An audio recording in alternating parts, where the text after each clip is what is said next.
বন্ধুরা 28 জুলাই শ্রাবণের তৃতীয় সোমবার যেভাবে হোক ছোট্ট একটা জিনিস বলবো, একটু সবাই করে কষ্ট করে শিবলিঙ্গে গিয়ে রেখে এসো।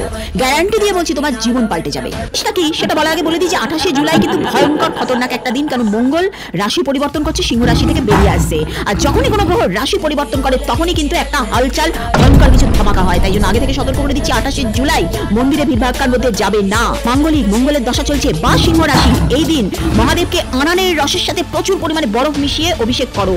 মাঙ্গলিক হলেও তোমার বিয়ের বাধা কেটে যাবে, কর্মে উন্নতি আসবে। আনানের রস অর্পণে মঙ্গলের দোষ কাটে। টাকার ভীষণ দরকার, অক্লান্ত পরিশ্রম করো, হাতে টাকা থাকছে না। তৃতীয় সোমবার আখের রসের সাথে মধু মিশিয়ে অর্পণ করো। বলে তুমি যে রাশিরই হও না কেন, তৃতীয় সোমবার একটা পান পাতার মধ্যে কিছুটা ভিজে চাল, অক্ষত ফাটা যেন না হয়, তার মধ্যে একটু লং আর মধু মিশিয়ে হর হর মহাদেব বলে নিজের মনস্কামনা মহাদেবের সামনে বলো। 100% তোমার মনস্কামনা পূর্ণ হবে। কিছুই যদি করতে না পারো, একটা দেশলাই বাক্স চুপচাপ কেউ যেন না দেখে শিবলিঙ্গে রেখে এসো। 100% তোমার ভাগ্য বদলে যাবে।